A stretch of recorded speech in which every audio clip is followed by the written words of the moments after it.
Bien. ¿Hemos visto? O no hemos visto muchas cosas. Porque la muestra está fea. Ya, en la parte cervical, ¿qué cosa hemos especificado? Las características de las vértebras cervicales, ¿cierto? De las vértebras cervicales típicas y de las vértebras cervicales atípicas. ¿Cuál es lo más sobresaliente de una vértebra cervical típica? ¿Cuál es lo más sobresaliente de una vértebra cervical típica que me va a ayudar a diferenciar? Esta es una vértebra cervical. A ver, Firulais, ¿cuál es? ¿Cuál es? ¿Ah? ¿Qué han visto? Las apófisis transversas. Todas las vértebras tienen apófisis transversas. ¿Qué cosa hay? ¿Ah? ¿Qué cosa hay? El agujero que se encuentra en la apófisis transversa, ¿no es cierto? Que viene a ser el agujero transverso. Eso es lo más importante de las vértebras cervicales, porque la parte de las apófisis espinosa bífida, no todas las vértebras cervicales lo tienen, ¿cierto? ¿Quién no tiene apófisis espinosa bífida? La séptima vértebra cervical, ¿cierto? Que solamente tiene una sola apófisis, nada más, ¿ok? ¿Y cuál es la otra vértebra cervical que no tiene apófisis espinosa? El atlas, pues el atlas no tiene apófisis espinosa, lo que tiene viene a ser un arco, ¿no es cierto? Que se llama el arco posterior del atlas, y eso se llama el arco anterior del atlas, ¿ok? ¿Qué más vamos a encontrar acá? Que las vértebras cervicales, por la presencia que tiene los agujeros transversos, sirve para que pueda pasar esta arteria. ¿Cómo se llama esta arteria? La arteria vertebral. Nombre de la estructura y contenido, esa es la arteria vertebral. ¿Rama de quién? Rama de la arteria subclavia, ¿ok? Ahora, las vértebras cervicales se articulan entre ellas. Para eso tienen que tener superficies articulares superiores y superficies articulares inferiores. Y esa articulación que se da entre las superficies articulares superiores con las superficies articulares inferiores, ¿cómo se le llama? Las articulaciones sigapofisiarias. Las articulaciones sigapofisiarias, ¿correcto? Que son articulaciones sinoviales, ¿de qué género? Del género plano, ¿ya? Entonces, ¿qué cosas son las articulaciones sigapofisiarias? Son las articulaciones que se dan entre las carillas articulares superiores de una vértebra, inferiores de una vértebra con las carillas articulares superiores de la siguiente vértebra. Por ejemplo, acá, este es el axis, ¿cierto? Estas son sus carillas articulares superiores. ¿Con quién se van a articular? Con las carillas articulares inferiores del atlas. Las carillas articulares inferiores del axis se articularán con las carillas articulares superiores de la C3. Las carillas articulares inferiores de la C3 con las carillas articulares superiores de la C4 y así sucesivamente. Entonces, ambas superficies articulares son planas, por eso es que se llaman sinoviales planas. ¿Cómo se le llama? El nombre de la articulación son las articulaciones sigapofisiarias. Una característica también que solamente lo tiene el cuerpo de las vértebras cervicales viene a ser la presencia de estos cachitos que ves acá, estas aristas que ves acá. ¿Cómo se le llaman a esas aristas? Las apófisis unciformes. Entonces las apófisis unciformes también se articulan a nivel de los cuerpos vertebrales y esa articulación se conoce con el nombre de la articulación uncovertebral. Las articulaciones uncovertebrales. Esas articulaciones uncovertebrales también son articulaciones sinoviales del género plano, ¿correcto? Los cuerpos vertebrales también se articulan, ¿cierto? Entre cuerpo y cuerpo, ¿qué cosa se interpone? Se interpone ese tejido que está acá, que viene a ser un tejido cartilaginoso. ¿Y con qué grupo se encuentran cuando se interpone tejido cartilaginoso? Pero que no tiene una cápsula articular, no tiene una membrana sinovial. Entonces, ¿en qué grupo le ponemos a las articulaciones que se dan entre los cuerpos vertebrales? ¿Qué grupo sería? Las articulaciones cartilaginosas. ¿Se acuerda que teníamos las articulaciones sinoviales, las fibrosas y las cartilaginosas? Entonces, las articulaciones cartilaginosas son las llamadas articulaciones semimóviles. Quiere decir que solamente me va a permitir realizar ligeros movimientos. No son como las sinoviales, pero tampoco son como las fibrosas, donde no hay nada de movimiento. Entonces le llamamos, de acuerdo al tipo de tejido, se clasifican como articulaciones cartilaginosas y de acuerdo al movimiento se le llama semimóviles o cualquier otro término se utiliza, las anfiartrosis, pues las anfiartrosis o semimóviles, porque las sinoviales recuerda que eran las diartrosis y las fibrosas son las sinartrosis, ¿ya? Entonces se articulan a nivel del cuerpo, se articulan a nivel de sus apófisis onciformes, se articulan a nivel de sus carillas articulares superiores e inferiores, ¿ok? ¿Qué más hemos identificado? La presencia de esto. ¿Qué cosa es esto que está acá, que me une la apófisis transversa con la apófisis espinosa? ¿Cómo se le llama? La lámina. Esto sería la lámina. ¿Y cómo se llama lo que une el cuerpo vertebral con la apófisis transversa? Este bracito conector. ¿Cómo se llama? El pedículo. El pedículo. Es importante que reconozcas a la lámina y el pedículo, ¿ya? El atlas tiene características, o sea, no tiene apófisis espinosa, lo que tiene es el arco posterior del atlas, y en este arco posterior del atlas hemos identificado un canal. Justamente ese canal es un canal donde va a estar descansando la arteria vertebral después de subir, antes de que se introduzca por el agujero magno. ¿Cómo se llama ese canal o ese surco? El surco de la arteria vertebral, porque allí va a estar pasando la arteria vertebral y una vez que descansa en ese surco recién se introduce por el agujero magno. En el atlas también vamos a observar estas superficies articulares, ¿cierto? Estas serían las superficies articulares superiores. ¿Con quién se van a articular estas superficies articulares superiores? ¿Con quién? Con los cóndilos del occipital. ¿Y cómo se llamará esa articulación? La articulación occipito-atloidea. La articulación occipito-atloidea es la articulación que me permite realizar movimientos de flexión y movimientos de extensión. Entonces, ¿de qué género vendría a ser? Obviamente que son sinoviales, ¿cierto? Son sinoviales, pero ¿de qué género vendría a ser? Del género bicondilio, bueno, ¿cierto? Del género bicondilio. Es la articulación occipito-atloidea. ¿Qué más? El atlas también se articula con la segunda vértebra cervical, que es el axis. ¿Qué característica diferente tiene el axis? La presencia de esta apófisis que se llama el diente del axis. Entonces el diente del axis, mira cómo se encuentra posterior al arco anterior del atlas, y esa articulación que se forma se llama la articulación atloido, ¿cómo se llama? Articulación atloido-axoidea o atloido-odontoidea, ¿no? Esa es la articulación atloido-axoidea entre el arco anterior del atlas y el diente del axis. Entonces, esa articulación atloido-axoidea es la que me permite realizar ese movimiento, que es el movimiento de rotación. Entonces, ¿a quién se le parece a esa articulación que me permite rotar? ¿De qué género vendría a ser? Sinovial, del género trocoide, ¿no? Del género trocoide, ¿ya? Entonces tenemos bicondilio, mira qué articulaciones tenemos: trocoides, tenemos articulaciones cartilaginosas, sinoviales planas. Esas son las características de las articulaciones de las vértebras, que son en número de 7 vértebras cervicales, ¿ok? Muy bien. Luego vamos a ver aquí, ¿no?, las partes de las estructuras blandas.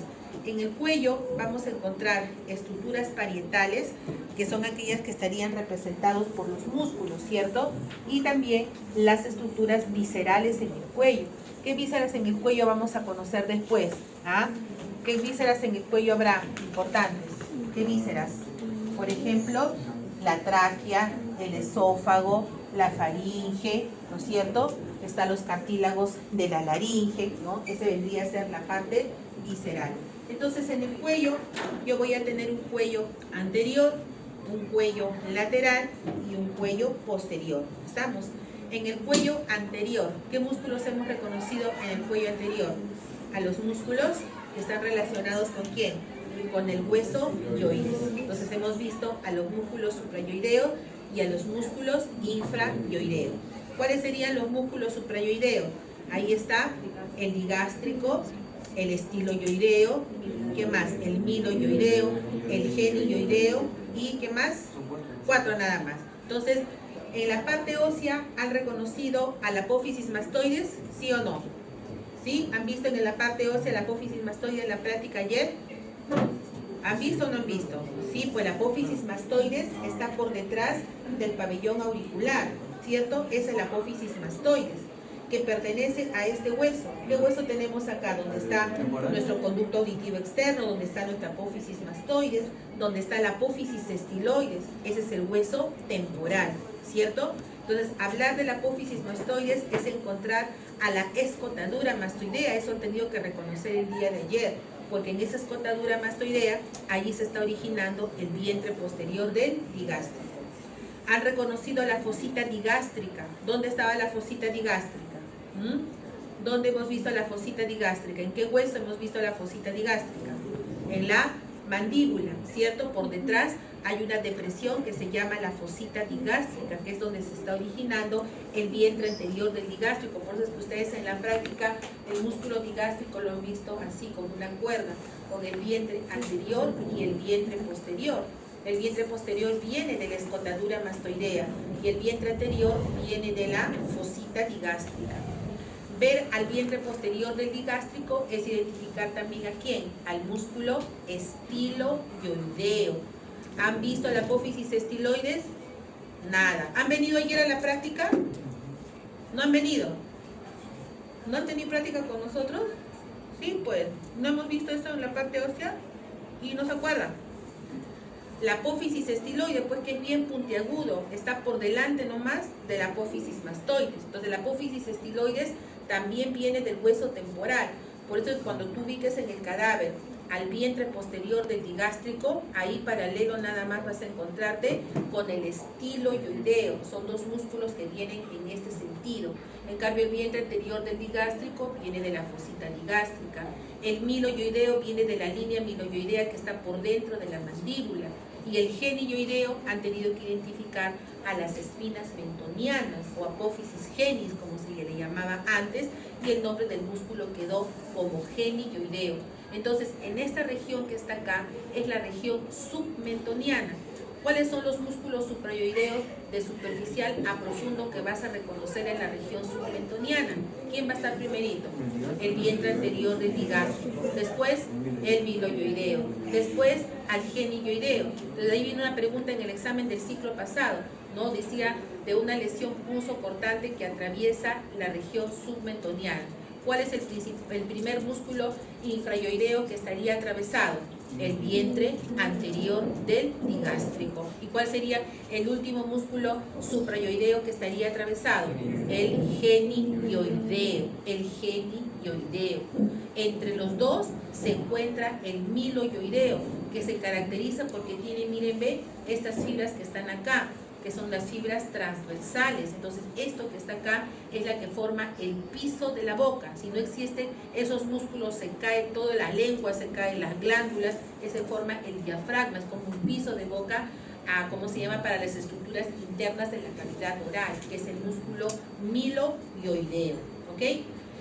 Entonces, si esto es el hueso yoides, que es el único hueso del cuerpo humano que no se articula con ninguna otra estructura ósea, pero que se mantiene en su ubicación justamente por las inserciones de los músculos supra e infrayoideos. ¿Cuáles son los músculos infrayoideos? ¿Qué músculo han visto? El esternoioideo, el homoyoideo en el primer plano, y en el segundo plano, ¿quién? Al esternotiroideo y al tiroideo. Acá hay que corregir, no se llama esternoioideo, se llama esternotiroideo. ¿Por qué se llama esternotiroideo? Porque solamente va a estar llegando al cartílago tiroides. Entonces tú acá, a nivel de la línea media, tienes que identificar primero a la mandíbula. 2 dedos por debajo de la mandíbula, ¿qué estaríamos tocando acá? El hueso yoides.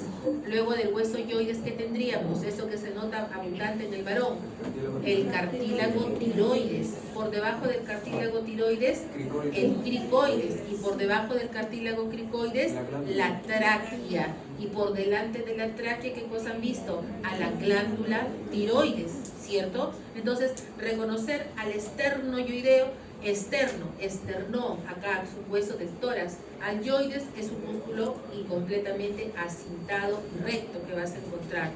El homoyoideo, ¿de dónde viene? De la escápula, omóplato. Antes se llamaba omóplato, ahora escápula.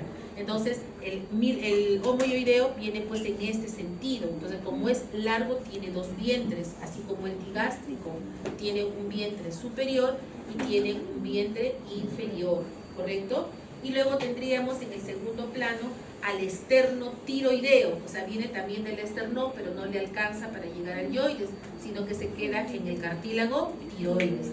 ¿Y quién le da la mano? El tiroyoideo. Son los 4 músculos infrayoideos.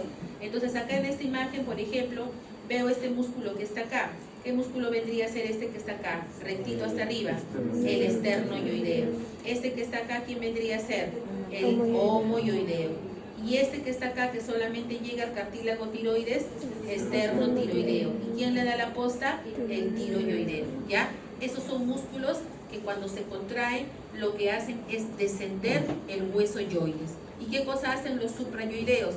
Elevan el hueso yoides, por lo tanto contribuyen también a la masticación, ayudantes de los músculos masticatorios para elevar la mandíbula. En cambio, los infrayoideos descienden para elevar el hueso yoides.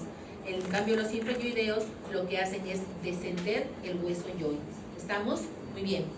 De los músculos más superficiales que se puede palpar, ¿cuáles vendrían a ser? El esternocleidomastoideo y este músculo que está acá, que vendría a ser el trapecio, ¿no? Entonces, cuando uno comienza a disecar la piel, lo primero que nos vamos a encontrar viene a ser con el plano cutáneo, con la piel del cuello. Entonces, la piel del cuello tiene que recibir una inervación de tipo sensitiva. Entonces, ¿qué cosa vamos a ver como parte del sistema nervioso periférico en el cuello?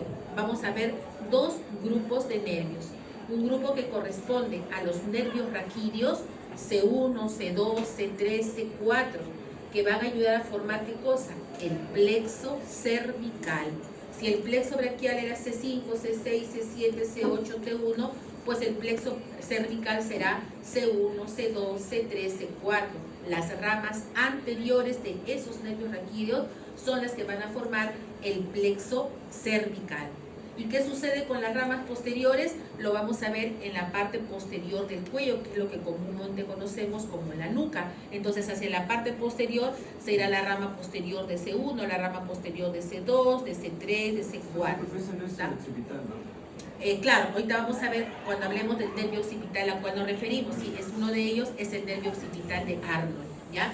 Entonces, el plexo cervical es el componente nervioso de la región del cuello, ¿correcto?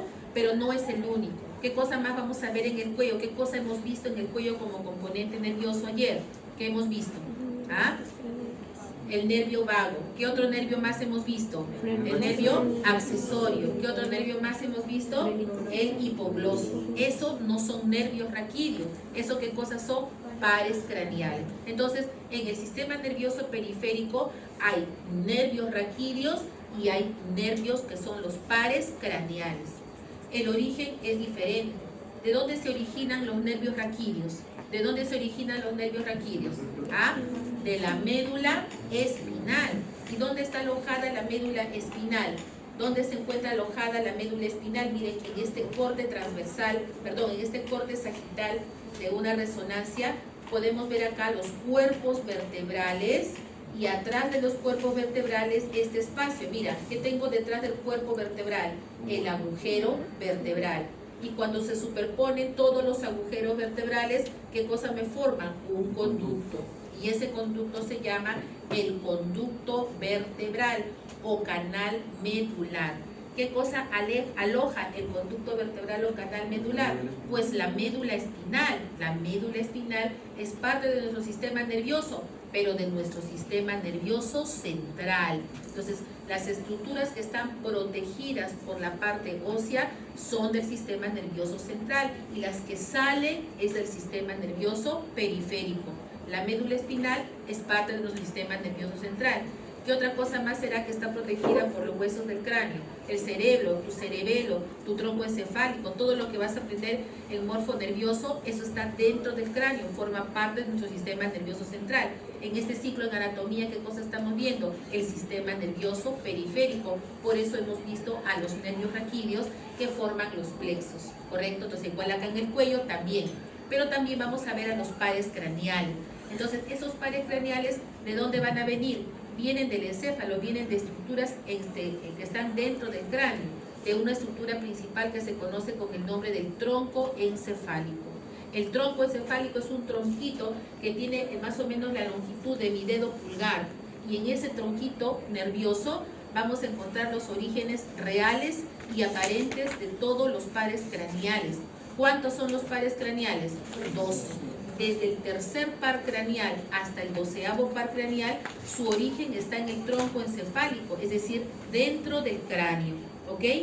Solamente desde el tercer par craneal hasta el 12º par craneal, porque el primer par craneal, que viene a ser el nervio olfatorio, y el segundo par craneal, que viene a ser el nervio óptico, son nervios que más bien van a captar las imágenes o van a captar el olor, en este caso por el nervio olfatorio, para que nuestro sistema nervioso lo pueda interpretar como imagen utilizando la parte visual o como recuerdos utilizando la parte olfatoria, ¿cierto? Si ahorita, por ejemplo, está ahí acá una bomba, pólvora, ¿cierto? Entonces, ese olor percibido de la pólvora va a quedar guardado como recuerdo en una parte de tu sistema nervioso. Que de acá a unos 10 años, 20 años, cuando tu profesora esté cochambita, te acordarás no del olor de la pólvora, sino que al oler nuevamente la pólvora evocarás recuerdos de las circunstancias de una clase de anatomía, en una tarde de invierno, en un compartir con los alumnos de la clase, ¿correcto? Entonces, esos nervios se llamamos nosotros nervios o pares craneales aferentes. Todos los demás tienen que salir desde el tercero hasta el 12º par craneal. Entonces, los nervios que tú has visto ayer, el vago, el accesorio y el hipogloso, han tenido que salir. Por eso se les ha mostrado los agujeros por donde sale, ¿cierto? ¿Por qué agujero sale el vago? ¿Por qué agujero sale el vago? ¿Qué agujero hemos reconocido ayer? ¿Ah? El agujero yugular, pues el agujero yugular. ¿Por qué agujero sale el nervio accesorio? Por el agujero yugular también. ¿Y por qué espacio sale el nervio hipogloso? Por el conducto del hipogloso, y ayer se los mostré en mi mesa, así que no digan que no. Les he mostrado el agujero yugular y el conducto del hipogloso, ¿correcto? Entonces, por esos espacios salen. ¿Y a dónde están llegando? Se van pues hacia la región del cuello. ¿Qué es lo que tú tienes que saber? ¿Para qué vienen esos nervios, esos pares craneales a nivel del cuello? El accesorio. ¿Para qué viene el accesorio acá a nivel del cuello? Para poder inervar al esternocleidomastoideo. Para poder inervar, ¿qué cosa? Al músculo trapecio. ¿Para qué viene el nervio hipogloso? Para poder inervar la lengua. La lengua está dentro de la cavidad oral. Por eso que tú has reconocido al hipogloso, un nervio que está viajando en este sentido para buscar a la lengua, yéndose hacia medial, y al accesorio, ¿no? Atravesando al esternocleidomastoideo. Así lo has reconocido. Y el otro, que es el nervio vago, lo hemos visto en el medio entre la arteria carótida común y la vena yugular interna, porque el vago forma parte del paquete vasculo nervioso del cuello. ¿Y por qué es el vago? No porque no haga nada, sino porque para en diferentes regiones, ¿no? El vago para en una esquina, luego está tomando en la otra esquina, luego está trapeando en otra esquina. Para el vago así. Entonces el nervio vago está primero en el cuello, luego se va al tórax y luego se va hacia la cavidad abdominal. Tiene múltiples funciones el nervio vago: función sensitiva, función motora, función sensorial, función parasimpática. El vago tiene que ver con el sentido del gusto. El vago es responsable de inervar tu corazón, es responsable de inervar parte de lo que vendría a ser la faringe, tu estómago, tu hígado, tu vaso. Eso vamos a conocerlo después. Pero acá, a nivel del cuello, por ejemplo, el vago es un nervio responsable de inervar a la laringe, algo que hace que ahorita el aire pueda ingresar fácilmente por el espacio que es la glotis, es gracias a la inervación de los músculos que controlan la laringe. De eso depende el vago. tú agarras y te tomas algo amargo, puedes sentir el gusto en el tercio posterior de la lengua, también se lo debes al vago, ¿correcto? Entonces es importante ese nervio vago que lo vamos a ir conociendo a lo largo de estas clases, ¿ya? Entonces lo que hemos conocido ayer es el espacio por donde han salido y cómo es la disposición de esos tres pares craneales. Hacia adelante el hipogloso, hacia atrás el accesorio y recto el nervio vago, ¿ya? Muy bien, entonces en el cuello, al ver a los músculos infrayoideos, que los hemos visto, los suprayoideos también, hemos reconocido el esternocleidomastoideo, al trapecio, y este músculo superficial que creo que lo hemos visto, que es una partecita que es el músculo platisma, ¿cierto? Este músculo platisma no es un músculo propio de la región del cuello, está dentro del grupo de los músculos de la mímica, ¿cierto? De los músculos que nos permiten gesticular. Cuando hablamos de los músculos de la mímica, son músculos que están en un plano superficial justamente para poder hacer las mímicas. Y esa inervación motora de los músculos de la mímica está a cargo de otro par craneal, que hablaremos ampliamente, que se llama el nervio facial, ¿correcto? El nervio facial. Entonces, el músculo platisma no es inervado por el plexo cervical profundo ni por el plexo cervical superficial, es inervado por el nervio facial, pero el nervio facial tampoco es que esté en el cuello, este nace en una región a nivel de la cara que luego lo vamos a conocer. Entonces, cuando uno diseca la piel, que sería el primer plano de disección en el cuello, lo que vamos a encontrar es la piel. Y la piel recibe, ¿qué cosa? Inervación de tipo sensitiva. ¿A cargo de quién estará la sensibilidad de la región del cuello? A cargo del plexo cervical. Entonces, el plexo cervical se divide en un plexo cervical superficial y en un plexo cervical profundo. ¿Qué característica tiene el plexo cervical superficial? Es sensitivo. ¿Y qué característica tiene el plexo cervical profundo? Es motor. Entonces, si tú quieres hacer, por ejemplo, un procedimiento superficial a nivel de la región del cuello, tienes la especialidad de ser anestesiólogo, vas a hacer una anestesia regional para poder bloquear al plexo cervical superficial. ¿Dónde lo vas a tener que buscar? Referencias anatómicas. Ese plexo cervical superficial nace por detrás del esternocleidomastoideo. Este es el esternocleidomastoideo, ¿cierto? En el cuello hemos reconocido dos triángulos grandes. Entre el esternocleidomastoideo, el trapecio y la clavícula, ese sería el triángulo posterior. Entre el esternocleidomastoideo, el reborde mandibular y la línea media imaginaria es el triángulo anterior. El plexo cervical superficial aparece en el borde posterior del esternocleidomastoideo. ¿En qué parte? A la mitad del borde posterior del esternocleidomastoideo. Y como son nervios sensitivos, entonces su localización solamente va a estar por debajo de la piel. Y acá le estamos viendo parte, miren, de las ramas sensitivas del plexo cervical superficial. Acá creo que hay unas imágenes. Acá está. No, acá no se ve. Acá está, ¿ve? Esto que está acá, miren, ¿ve? Esto es el plexo cervical superficial. Tiene ramas. Este de acá, por ejemplo, es el nervio auricular mayor. Por acá atrás debe ir un nervio occipital menor.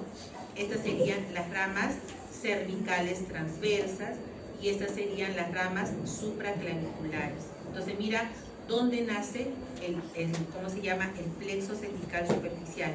Entonces tu referencia anatómica será la mitad del borde posterior del esternocleidomastoideo. ¿En qué triángulo se encuentra? En el triángulo posterior.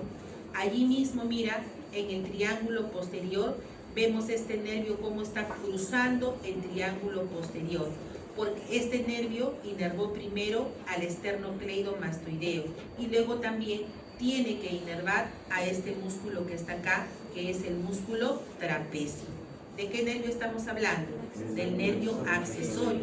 Entonces, el accesorio también se convierte en un contenido del triángulo posterior, ¿correcto? Pero ese triángulo posterior, si recuerdas ese triángulo posterior, se encuentra dividido por el vientre inferior del homoioideo. Miren, acá está el triángulo posterior. Este es el vientre inferior del homoioideo. Hace que ese triángulo posterior se divida en dos. El celestito, que sería el triángulo occipital. Y el verdecito, ¿qué cosa sería? El triángulo supraclavicular. Entonces, el plexo cervical superficial y el nervio accesorio están dentro del triángulo posterior, ¿correcto? Pero específicamente, ¿en qué parte del triángulo posterior? En el triángulo occipital, o sea, aquí está, en el triángulo occipital, que es parte del triángulo posterior. ¿Se entiende? ¿Sí? Porque en el triángulo que está abajo de verdecito es el triángulo supraclavicular.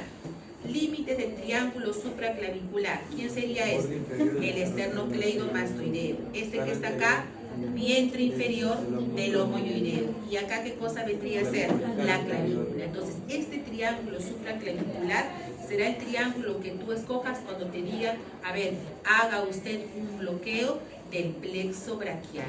Ayer les hemos mostrado al plexo braquial que hemos visto a nivel del miembro superior. El plexo braquial, lo que tú has aprendido en la axila, ese no es el origen del plexo braquial. Lo que tú has visto en la axila son los fascículos y sus ramas terminales, el mediano, el axilar, el cubital y todo lo demás. El plexo braquial, como se forma por C5, C6, C7, C8, quiere decir que entran los nervios cervicales, 5, 6, 7, 8. ¿Y esos dónde están? En el cuello. Entonces el plexo braquial se origina en el cuello. Si viene un traumatizado en la que tienen que hacer un bloqueo regional, la que no puedes abarcar en la axila, pues tienes que hacerlo a nivel del cuello. ¿Cuál es el triángulo que vas a escoger? Por arriba de la clavícula, que sea el triángulo supraclavicular. ¿Por qué? Porque sabes que anatómicamente en ese triángulo supraclavicular vas a encontrarte con el plexo braquial. Ustedes lo han visto ayer en la práctica, han visto a C5, a C6, C7, C8, T1, que está relacionado con músculos, ¿cierto? ¿Con qué músculo se relaciona el plexo braquial ayer en la práctica hemos visto? ¿Con qué músculos? ¿Ah? Con los músculos escalenos, ¿cierto? Que es el grupo lateral del cuello. Y hemos visto al escaleno anterior, al escaleno medio y al escaleno posterior, ¿no? Si yo veo al plexo braquial y veo un músculo que está por delante del plexo braquial, ¿quién vendría a ser? El escaleno anterior. ¿Y quién está por detrás de las raíces del plexo braquial? El escaleno medio. Y más atrás, ¿quién estará? El escaleno posterior. Entonces mira los escalenos anterior, medio, posterior y más atrás viene todavía el angular de la escápula, representa como el piso del triángulo posterior, ¿correcto? Es la pared posterior del triángulo posterior donde van a estar deslizándose parte de sus contenidos. ¿Estamos? ¿Con qué otras estructuras más se relaciona el músculo escaleno anterior? Y que también forma parte del contenido. Es decir, si tú haces un bloqueo del plexo braquial en el triángulo supraclavicular, ¿cuáles serían las estructuras que podrías lesionar o tendrías que tener cuidado para no llegar a lesionar?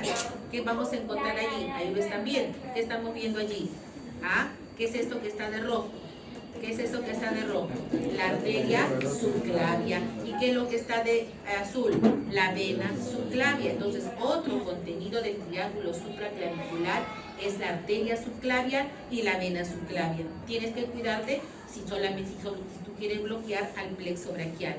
¿De qué otro elemento más tienes que tener cuidado en este triángulo supraclavicular? De un nerviecito que va a estar pasando por delante del escaleno anterior y que es el responsable de el principal músculo de la inspiración, de darle la inervación motora, que lo hemos visto también ayer. ¿Cuál era ese nervio? El frénico. El frénico, ¿cierto? Si tú haces un bloqueo del plexo braquial y en vez de darle la raíz le das al frénico, ¿qué vas a originar? Vas a originar una parálisis del diafragma, del hemidiafragma. Entonces es un paciente que no va a poder hacer la inspiración, va a tener dificultad respiratoria, ¿ok? Entonces el nervio frénico también es un contenido del triángulo supraclavicular. Entonces, ¿quién está? Están las raíces del plexo braquial, está el nervio frénico, está la arteria carótida, la arteria subclavia, está la vena subclavia y está también acá, está drenando una vena que también lo has visto, que está pasando superficial a este músculo que está acá. ¿Quién es la vena que pasa por delante del esternocleidomastoideo? ¿Ah? ¿Qué vena has visto? La vena yugular externa. Entonces la vena yugular externa tiene que drenar ¿dónde? En la vena subclavia. ¿Y la vena subclavia dónde está? En el triángulo supraclavicular. Entonces la vena yugular externa también va a pasar por el triángulo supraclavicular. En todo caso, la estructura más superficial que puedes lesionar es la vena yugular externa. ¿Por qué? Porque es una vena superficial que se profundiza para poder desembocar en la vena subclavia. ¿Estamos? ¿Se entiende? Y mucho más grave en este territorio es la localización de un ganglio que se llama el ganglio cérvico-torácico. ¿Qué cosa es el ganglio cérvico-torácico? Que también se los he mostrado en la práctica, creo, que es la cadena, es parte de la cadena ganglionar simpática. ¿Han visto la cadena? ¿Alguien vio la cadena ganglionar simpática ayer? ¿Alguien sí los he mostrado? ¿Sí? ¿No? ¿No les he mostrado? No mientan, ¿ah? Sí les he mostrado. Que es, sí o no, al otro grupo, ¿no? La cadena ganglionar es como si fuese un rosario. ¿Conocen el rosario? Sí, ¿no? Bolita, lacito, bolita, lacito, ¿ya? Esa cadena ganglionar se llama cadena ganglionar simpática.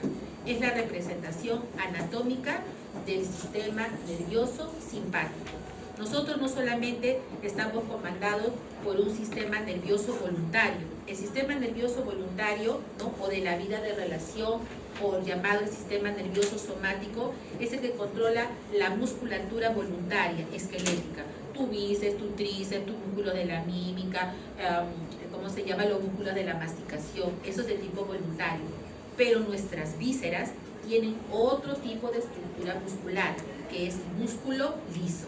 El corazón tiene una capa muscular, los bronquios tienen capa muscular, la tráquea tiene una capa muscular, el estómago, como tiene una capa muscular, los intestinos, la vejiga, el recto, ¿cierto? Pero uno no ejerce control sobre esas estructuras musculares y ese grupo está comandado por un sistema nervioso autónomo o llamado también de la vida vegetativa. Entonces, la representación anatómica del sistema nervioso voluntario son todos los nervios que hemos visto ahora, del plexo, ¿cómo se llama? Braquial, del plexo sacro, del plexo lumbar. Pero las vísceras, ¿quién lo controla? El sistema simpático y el sistema parasimpático. Y esos dos sistemas tienen que estar en equilibrio. No pueden estar ni uno más ni el otro menos. Siempre tienen que estar en equilibrio.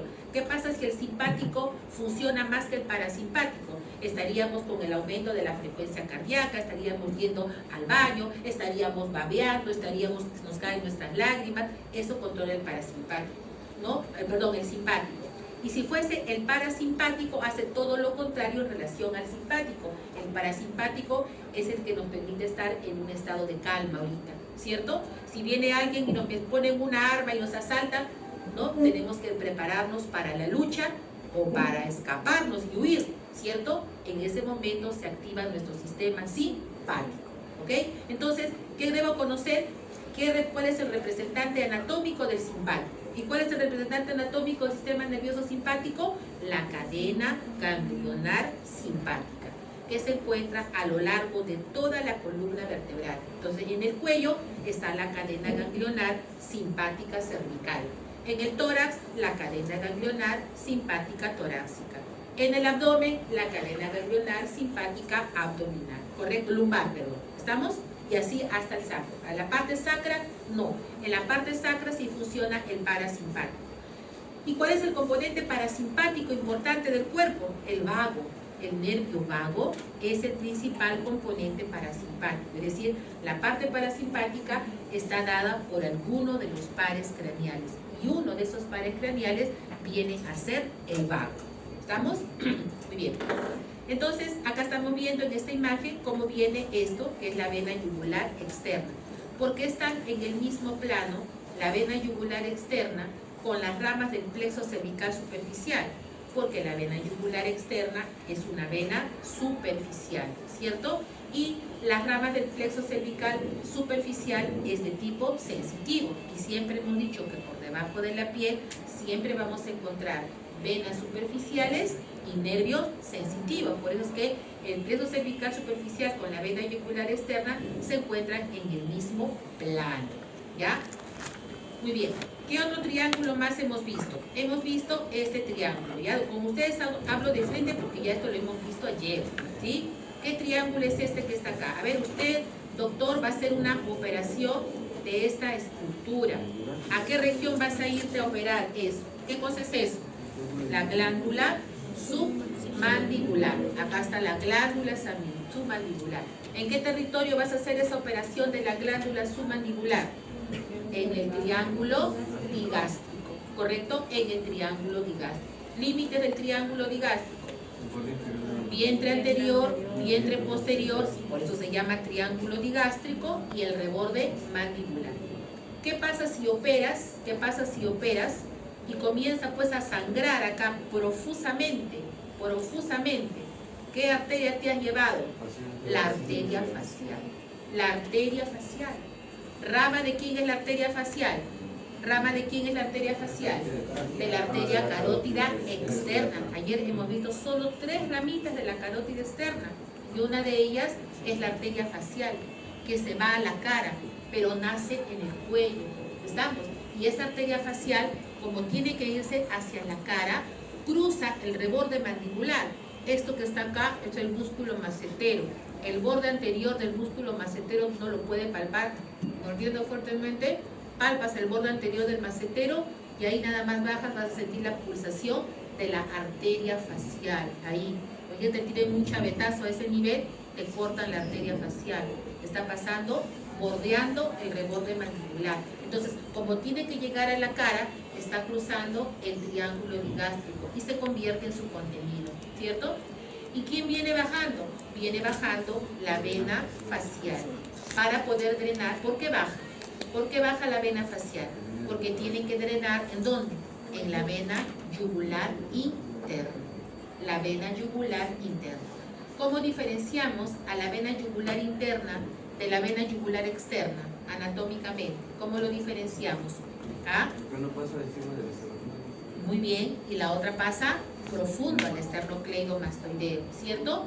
La vena yugular interna te trae la sangre del endocráneo. Toda la sangre de tu encéfalo es drenada. Toda la sangre del cuerpo tiene que llegar al corazón. Toda la sangre de tu encéfalo tiene que llegar al corazón, ¿cierto? Pero el corazón solo te recibe 2 venas. ¿Cuáles son esas 2 venas? La vena cava superior y la vena cava inferior. Entonces, el drenaje venoso de la cabeza y cuello, ¿a dónde van finalmente? ¿A la cava superior o a la cava inferior? A la cava superior. Y la cava superior está a nivel del tórax. Por eso es que toda la sangre de cabeza y cuello tiene que bajar. Entonces, la vena yugular interna es una vena profunda que trae la sangre de tu encéfalo, pero cuando está aquí a nivel del cuello, recibe también otras venas. Como por ejemplo, si hay una arteria tiroidea superior, habrá una vena tiroidea superior. ¿Dónde va a drenar? En la vena yugular interna. ¿Has visto una arteria lingual? Pues también hay una vena lingual. ¿Dónde drena? En la vena yugular interna. ¿Has visto la arteria facial? Pues hay una vena facial. ¿Dónde drena? En la vena yugular interna. Entonces la vena yugular interna no solamente trae la sangre del encéfalo, sino también viene ahí a desembocar venas extracraneales. ¿Estamos? Entonces, si trae la sangre del encéfalo, el agujero por donde drena la sangre del encéfalo es el agujero yugular, que es el mismo espacio que utilizan los pares craneales. ¿Qué número? Para que salgan del agujero yugular. ¿Qué pares craneales también salen por el agujero yugular? El 9, el 10 y el 11. Entonces ya sabes, mira, ya estás viendo el contenido del agujero yugular, la vena yugular interna y los pares craneales 9, 10 y 11, ¿cierto? Porque el 12 tiene su propio conducto, que es el conducto del hipogloso, ¿ya? Entonces, ese es el triángulo. ¿Qué pasa si estás operando en el triángulo submandibular y te llevas un nervio? Un nervio. Tienes que saber qué nervio está viajando por ese triángulo digástrico. ¿Qué nervio está bajando por ese triángulo digástrico? El hipogloso. El hipogloso. ¿Y por qué tiene que cruzar el hipogloso el triángulo digástrico? Porque tiene que llegar a la boca, donde está la lengua, que es el principal nervio motor para la lengua. Entonces atraviesa el triángulo digástrico para poder entrar entre el miloioideo y el genioideo, llegar de esta manera al piso de la boca y alcanzar a la lengua para dar inervación motora. ¿Estamos? El hipogloso, que también sería parte de su contenido, ¿ya? Muy bien, quiero hacer un procedimiento en esta zona, en la región submentoniana. Entonces, ¿qué cosa voy a hacer? Si esto es el mentón, esta es la región submentoniana. Ahora vamos a ver un paciente, van a ser, supongamos ustedes, muchos de ustedes médicos estéticos, ¿ya? Van a ir a arreglarle la papada ahí a su profesora y van a ver, a colocarle su anestesia y de pronto van a colocarle sus enzimas y de pronto se forma un moretón, un sangrado. ¿Qué vaso se encuentra superficialmente en esa región submentoniana? La vena yugular anterior. La vena yugular anterior nace en este triángulo. ¿Cómo se llama ese triángulo? El triángulo submentoniano, delimitado por el vientre anterior del digástrico, ambos, con este hueso que está acá, que viene a ser el hueso yoides. El hueso yoides. ¿Estamos? Muy bien. ¿Qué otro más? Te dicen, por ejemplo, a ver, a su paciente tiene mareos, está con vómitos, ¿no? A ver, tómele el pulso carotídeo. ¿Dónde vas a poner tus dedos? ¿Dónde vas? ¿Qué cosa quieres valorar? Tú quieres valorar a la arteria carótida común. ¿Y dónde está la arteria carótida común? En el triángulo carotidio, ¿correcto? Y ahí está el triángulo carotidio, delimitado por este. ¿Quién sería este que está acá? ¿Quién sería este? El vientre posterior del gástrico, el vientre superior del homoioideo y el esternocleidomastoideo. Ese es el triángulo carotidio. Allí vas a encontrarte con la arteria carótida común. ¿Qué más? La vena yugular interna. ¿Qué más? El nervio vago. Eso es el paquete vasculonervioso del cuello. Arteria carótida común, nervio vago y la vena yugular interna. ¿Ya? Allí se divide la arteria carótida común en la arteria carótida interna y la arteria carótida externa. ¿Ya? Muy bien. Luego vamos a ver aquí esta zona que está acá, donde se utiliza esta zona para poder poner, por ejemplo, un tubo endotraqueal, ¿no? Para poner un tubo endotraqueal tienes que llegar pues a la tráquea. Y esa tráquea se encuentra justamente cabalgada por delante por estas estructuras musculares que estarían dentro de este triángulo que se llama el triángulo muscular. ¿Por qué se llama triángulo muscular? Porque ahí van a estar pasando los músculos que van a llegar al hueso yoides. ¿Quiénes son? El esterno-yoideo, el esterno-tiroideo y el tiroyoideo. El homoyoideo no, porque se forma parte más bien del límite. ¿Cuáles son los límites del triángulo muscular? Ahí lo tienes. El vientre superior del homoyoideo, el esternocleidomastoideo y la línea media imaginaria. ¿Estamos? Entonces, tú quieres hacer un procedimiento endotraqueal y el cirujano va a guiarse, ¿no?, del triángulo muscular. ¿Cuáles serían los límites? Ahí te ponen todas las alternativas, ¿no? Es así el examen. ¿Ya? Y esta zona del triángulo muscular es importante también conocer porque ahí vamos a encontrar un espacio romboidal que se llama el rombo de la traqueostomía. Este rombo de la traqueostomía nos permite abordar ¿a quién? A la tráquea. ¿En qué casos? Conocer esto puede salvarle la vida a cualquier persona, a un familiar, a quien sea que se está atragantando, ¿no? Estás comiendo ahí tu anticucho en la tía veneno y de pronto tu amigo comienza a ponerse rojo, a tornarse azul, ya le haces las maniobras, no responde. ¿Qué te toca hacer? Tú, estudiante de medicina, ¿qué tienes que hacer? Tienes que llegar a la tráquea. Entonces, 2 dedos por arriba de la escotadura esternal, que es esto que está acá, es una zona ligeramente avascular. Entonces se ingresa con un cuchillo en esa zona y abres la tráquea. Y le pones un sorbete, una cañita, algo, hasta que lo puedas llevar a la emergencia. y le vas a salvar la vida. ¿Por qué? Porque ¿qué pasa cuando se atraganta? Quiere decir la parte de la vía aérea está cercana a la vía digestiva en el cuello. Tú vas a ver a la tráquea, la siguiente clase vas a ver que atrás de la tráquea nada más, ¿qué cosa está? El esófago, está el esófago. Entonces, cuando se atraganta, cuando el producto que tiene que pasar por la vía digestiva se va hacia la vía aérea. Entonces, cuando se va a la vía aérea, ¿qué cosa taponea? La glotis, el espacio glótico, se taponea, entonces no ingresa el aire, no va a ingresar. ¿Qué tienes que buscar? Una vía alterna. Y esa vía alterna justamente está aquí, en ese rombo de la traqueostomía. ¿Ya? Muy bien. Este triángulo que está acá entonces, ¿qué triángulo vendría a ser ese? El triángulo, a ver, ¿qué triángulo es este? El triángulo, hablen, a ver. El triángulo, ¿qué triángulo es, chicos? A ver acá este grupo. No están bajoneados ustedes. Si desaprueban, ya llevarán al otro ciclo, pues. Van juntando la más platita. El triángulo occipital. El triángulo occipital, ¿cierto? Ese es el triángulo occipital. ¿Qué cosa voy a encontrar en el triángulo occipital? El plexo cervical superficial, va a estar pasando por allí el nervio accesorio y también va a estar pasando una arteria importante que se llama la arteria occipital. La arteria occipital es una rama de la arteria carótida externa, así como la facial, la lingual, la tiroidea superior.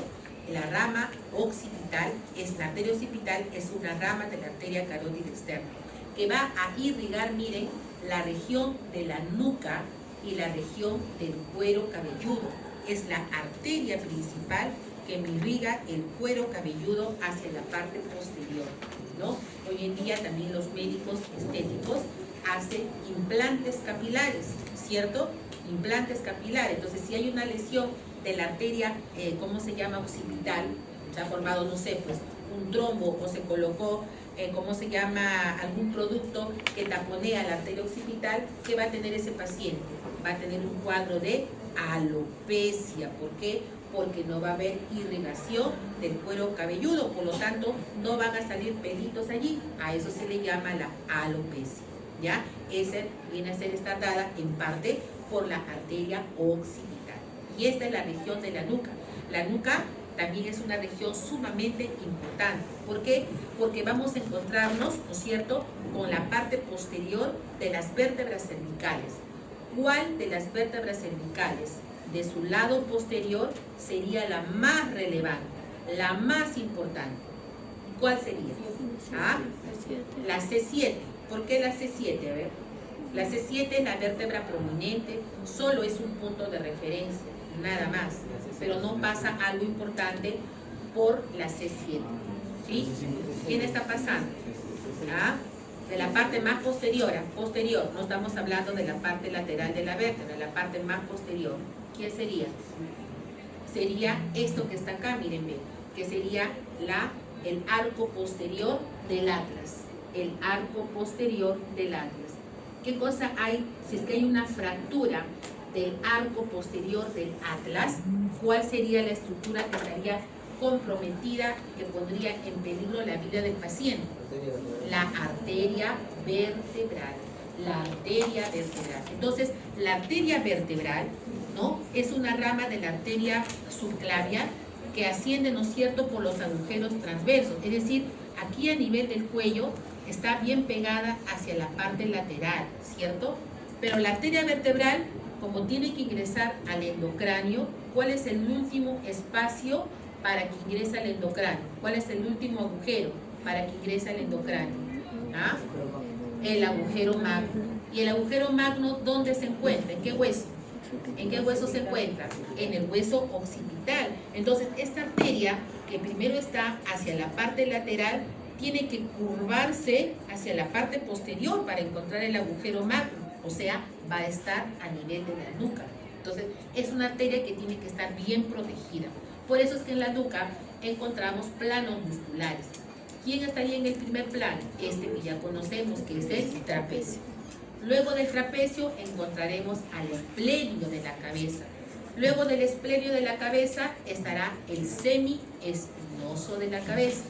Y luego de ese plano ya nos encontraremos con estos músculos chiquititos que se llaman los rectos y los oblicuos. Este sería el recto posterior menor de la cabeza, recto posterior mayor de la cabeza, oblicuo superior, oblicuo inferior. ¿Qué me están formando acá? Un triángulo. Se llama el triángulo suboccipital. No confundirse con el triángulo occipital. Este es el triángulo suboccipital. Entonces, límites del triángulo suboccipital. ¿Quién sería este que está acá? El recto posterior mayor de la cabeza. Este que está acá, el oblicuo superior. Este que está acá, el oblicuo inferior. Contenido, mira, ahí estamos viendo cómo está descansando la arteria vertebral. ¿Dónde? En el arco posterior del atlas. Es el descanso que se toma la arteria vertebral antes de meterse por el agujero magno. Entonces, cuando tú veas esto, no sé si lo hemos visto en la clase, uno puede tocar el arco posterior del atlas. Y ahí, cabalgando hacia el arco posterior, se encuentra la arteria vertebral. Y ahí nada más en su ladito estará pasando la rama posterior de C1. Más abajo del triángulo, la rama posterior de C2. Más abajo, la rama posterior de C3. Más abajo, la rama posterior de C4. ¿Por qué las ramas posteriores y no las ramas anteriores? Porque las ramas anteriores de C1, de C2, de C3, de C4 forman el plexo cervical. En cambio, las ramas posteriores no. ¿Y dónde se van? Hacia la parte posterior del cuerpo. ¿Para qué? Para poder dar inervación motora, pero también para poder dar inervación sensitiva. Una de esas ramas importantes es la causante de la neuralgia del nervio suboccipital, o llamada también la neuralgia de Arnold, así como la neuralgia del trigémino. ¿Qué cosa es la neuralgia de Arnold? Es un dolor profuso, bastante fuerte. ¿Por qué? Porque como estás viendo acá, mira, anatómicamente, esta rama posterior de C2, cómo atraviesa las capas musculares de la región de la nuca para hacerse superficial. Este es un nervio que va a encargarse de inervar sensitivamente también lo que es el cuero cabelludo. Ahí vemos, mira, su distribución. Entonces, cuando tú quieres hacer injertos capilares, implantes capilares, tienes que bloquear a esta rama posterior de C2, porque ese es el que se encarga de recoger esa sensibilidad del cuero cabelludo. Pero si en vez de bloquear al nervio, a la rama posterior de C2, vas a pinchar a esta arteria que la acompaña. ¿Quién es la arteria que lo acompaña? La arteria occipital. Entonces, si haces un bloqueo del nervio occipital de la rama posterior de C2 y sangra, ¿por qué has sangrado? Porque has pinchado a la arteria occipital. Y ve a ver, cuando pinchas a la arteria occipital, sale como un caño esa arteria occipital, porque es una arteria de un calibre regular. ¿Estamos? ¿Ya? Ahí estamos viendo. Entonces, ¿por qué la neuralgia? Porque este nervio que está aquí, para dar inervación sensitiva, te decía, que atraviesa, miren, varios músculos. Ahí está atravesando el esplenio, está atravesando el semiespinoso, atraviesa el trapecio y recién se hace superficial. Entonces, ¿cuándo se puede haber una neuralgia? Cuando se comprime. ¿Y cuándo se puede comprimir? Cuando hay una contractura muscular. Entonces, cuando están a veces tensos, ¿no? Toda esta parte está contracturada, hay una compresión, ¿no? Subsiguiente por un dolor a nivel de esta zona. ¿Por qué te duele? Porque están comprimidas estas ramas posteriores de los nervios cervicales, principalmente la rama posterior de C2. ¿Ya? Eso es lo que estamos viendo allí. Bien, ya lo vemos, acá también. Esto lo vamos a volver a tocar la siguiente clase porque nos toca hablar de vasos y nervios. ¿Ya? Plexo cervical profundo lo vamos a volver a tocar. ¿Qué cosas vemos acá? Entonces podemos identificar fácilmente en esta radiografía o en esta tomografía, ¿cierto? ¿Esto qué cosa sería? ¿Qué vértebra sería esta? El atlas. Si le ponen acá el puntero, ¿qué cosa sería allí? El arco posterior del atlas. Esto que está acá, ¿qué cosa vendría a ser? ¿Qué sería esto de acá? La apófisis odontoides o el diente del asno. Acá están los agujeros transversos, acá estará el surco de la arteria vertebral. Una vértebra cervical atípica. En cambio, esta es una vértebra cervical típica, ¿no? Ahí están sus agujeros transversos con sus apófisis espinosa bífida. Acá se puede ver el pedículo, se puede ver la lámina, se puede ver el agujero vertebral, ¿no? En esta tomografía también podemos ver es un corte transversal. Acá está la vértebra, el cuerpo vertebral, y por delante estarían pues las estructuras viscerales, ¿no? Ahí tenemos a la tráquea. Por delante de la tráquea se encontrará la glándula tiroides, y por detrás de la tráquea tendremos al esófago, ¿correcto? Acá están los músculos más superficiales, el esternocleidomastoideo, y la parte más posterior y superficial sería el músculo trapecio. Y hacia la parte lateral está pues el paquete vasculonervioso del cuello, ¿ya? Lo mismo acá también se ve igual, acá está el trapecio, acá estaría el esternocleidomastoideo, ¿correcto? Hacia la parte lateral estarían pues los músculos escalenos, ¿cierto? Porque pertenecen al compartimiento lateral. Esto, ¿cuál sería la respuesta acá? Ya te están diciendo, pues, ¿no? Una lesión asociada al accesorio. ¿Cuál sería? El esternocleidomastoideo, ¿ya? Acá, en esta resonancia, se puede ver los cuerpos vertebrales, las apófisis espinosa, ¿cierto? Acá está el hueso occipital. Y acá se ven, pues, los agujeros. Estos se llaman los agujeros.